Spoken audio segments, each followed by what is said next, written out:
Welcome to TR9 TV special news. నేను నీరజ. ప్రభుత్వ కార్యాలయాలకు అధికారులు నిర్దేశిత సమయానికి హాజరైతేనే ప్రజలకు పాలన అందుబాటులోకి వస్తోంది. కానీ ఇప్పటికే అభివృద్ధిలో వెనకబడిన కొమరంభీం ఆసిఫాబాద్ జిల్లాలో మాత్రం అధికారుల అలసత్వం, నిర్లక్ష్యం కారణంగా పరిస్థితి మరింత దారుణంగా మారుతోందన్న ఆరోపణలు బలంగా వినిపిస్తున్నాయి. ప్రజలకు అందుబాటులో లేని అధికారులు, ఖాళీ కుర్చీలు దర్శనమిస్తున్న తీరు.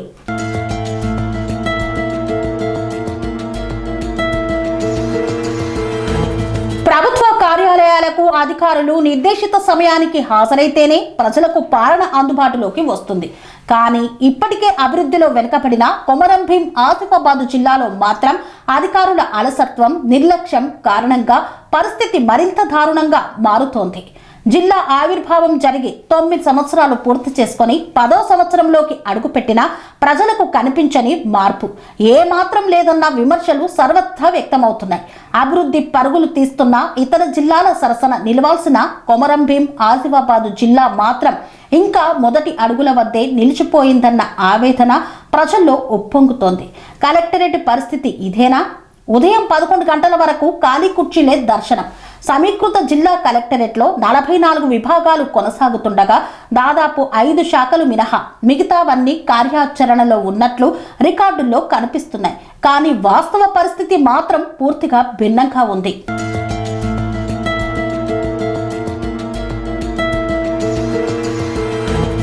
ఉదయం 10 గంటల నుండి సాయంత్రం 5 గంటల వరకు కార్యాలయంలో అందుబాటులో ఉండాల్సిన అధికారులు చాలా మంది కనిపించకపోవడం తీవ్ర చర్చకు దారితీస్తోంది.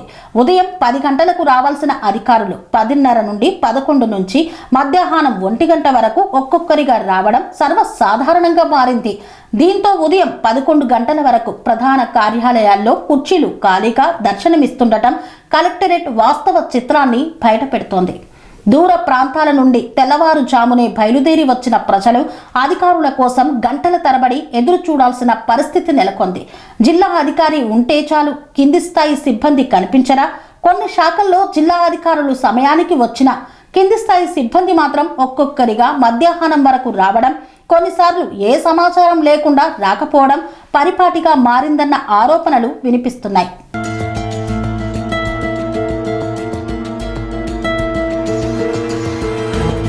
ఇప్పటికే సిబ్బంది కొరతతో ఇబ్బందులు పడుతున్న శాఖల్లో కొంతమంది అధికారులు రోజుల తరబడి కార్యాలయంలో కనిపించకపోవడం మరింత ఆందోళన కలిగిస్తోంది. ఈ విషయమై ఆయా శాఖల జిల్లా అధికారులను ప్రశ్నిస్తే మా మాట వినడం లేదు, ఫీల్డ్కు వెళ్లామని చెప్తున్నారు, ఏదైనా జరిగితే ప్రజాప్రతినిధులతో మాట్లాడుతామంటూ తప్పించుకునే సమాధానాలే వస్తున్నాయని తెలుస్తోంది. సాక్షాత్తు కలెక్టరేట్లోనే పరిస్థితి ఇలా ఉంటే మండల, గ్రామస్థాయి కార్యాలయాల్లో పరిస్థితి ఎలా ఉంటుందో ఊహించుకోవాల్సిందేనని ప్రజలు వ్యాఖ్యానిస్తున్నారు. దూరం నుండి వచ్చి పనులు కాక ఖాళీ చేతులతో తిరుగు ప్రయాణం చేస్తున్నారు బాధితులు. జిల్లాలోని మారుమూల గ్రామాల నుండి మండల కేంద్రాల నుంచి వివిధ శాఖల పనుల నిమిత్తం కలెక్టరేట్కు వచ్చే ప్రజలు అధికారుల జాడలేక తీవ్ర ఇబ్బందులు పడుతున్నారు. వెనుకబడిన జిల్లాలో పనిచేయాల్సి ఉంటుందని ఉద్యోగంలో చేరినప్పుడే తెలుసు కదా, అయినా ప్రజల పనులు చేయకపోతే ఉద్యోగం ఎందుకు అంటూ సామాన్యులు బహిరంగంగా ప్రశ్నించుకునే పరిస్థితి నెలకొంది. జిల్లా అధికారి కార్యాలయంలో ఉన్న కింది స్థాయి సిబ్బంది రాకపోవడంతో ఫైళ్లు కదలకపోవడం, బాధితుల పనులు నెలల తరబడి పెండింగ్ లో ఉండిపోతున్నాయి. అటెండెన్స్ రిజిస్టర్ల మాయాజాలం, ఒక్కరోజే గంపగుత్తాగా సంతకాలు పెడుతున్న వైనం. కలెక్టర్ తనిఖీల సమయంలో అటెండెన్స్ రిజిస్టర్లను పరిశీలిస్తున్నప్పటికీ కొన్ని శాఖల్లో ఒక్కరోజే గంపగుత్తాగా సంతకాలు చేసినట్లు స్పష్టంగా కనిపిస్తోందన్న విమర్శలు వెల్లువెత్తుతున్నాయి.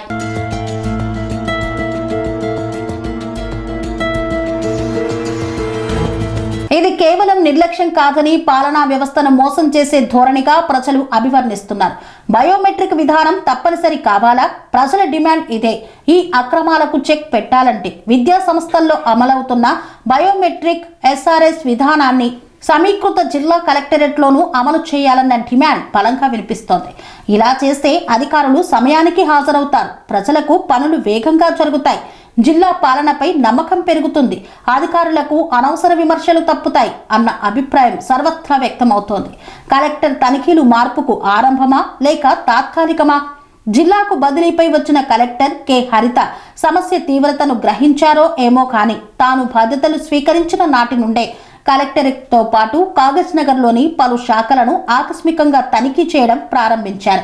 మహిళా శిశు సంక్షేమ శాఖ, వైద్య ఆరోగ్య శాఖ, ఉద్యానవన శాఖతో పాటు మరికొన్ని కార్యాలయాల్లో తనిఖీలు నిర్వహించడంతో కొన్ని చోట్ల స్వల్ప మార్పు కనిపించినా పూర్తిస్థాయి మార్పు ఇంకా దూరంగానే ఉందన్న అభిప్రాయం వ్యక్తమవుతోంది.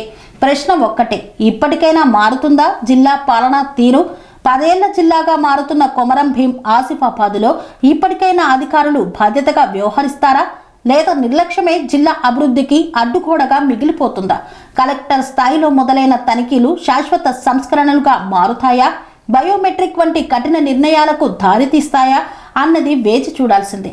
కానీ ఒక్క విషయం మాత్రం స్పష్టం, ఇప్పుడైనా చర్యలు తీసుకోకపోతే వెనుకబడిన జిల్లా మరింత వెనుకబడి పోవడం ఖాయమని ప్రజలు వాపోతున్నారు.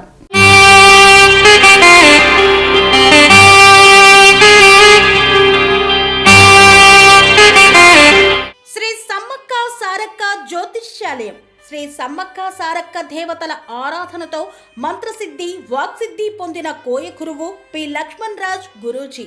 ఈ సృష్టిలో దైవశక్తి ఉన్నది ఎంత నిజమో, దుష్టశక్తి ఉన్నది అన్నది కూడా అంతే వాస్తవం. మనకు తెలియకుండానే మన చుట్టూ దుష్టశక్తులు తిరుగుతుంటాయి. మనమంటే గిట్టని వారు, మన ఎదుగుదల నచ్చని వారు మనపై ఎన్నో ప్రయోగాలు చేస్తుంటారు.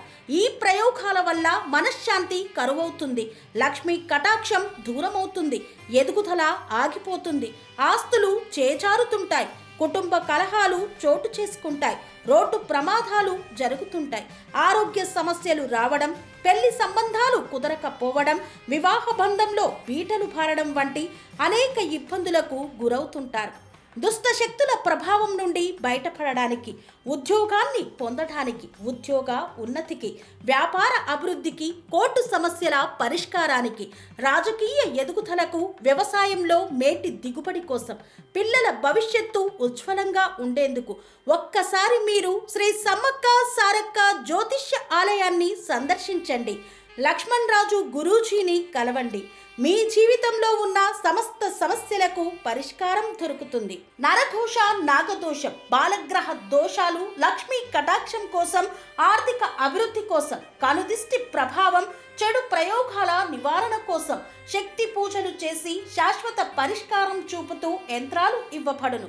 అంతేకాక సంతాన ప్రాప్తి కొరకు, సర్వరోగ నివారణ కొరకు వన మూలికలతో మూలికా వైద్యం చేయబడును. సమస్య ఏదైనా పరిష్కారం మా వద్ద లభించును.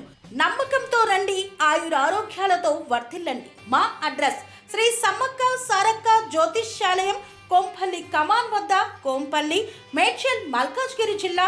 సంప్రదించవలసిన ఫోన్ నంబర్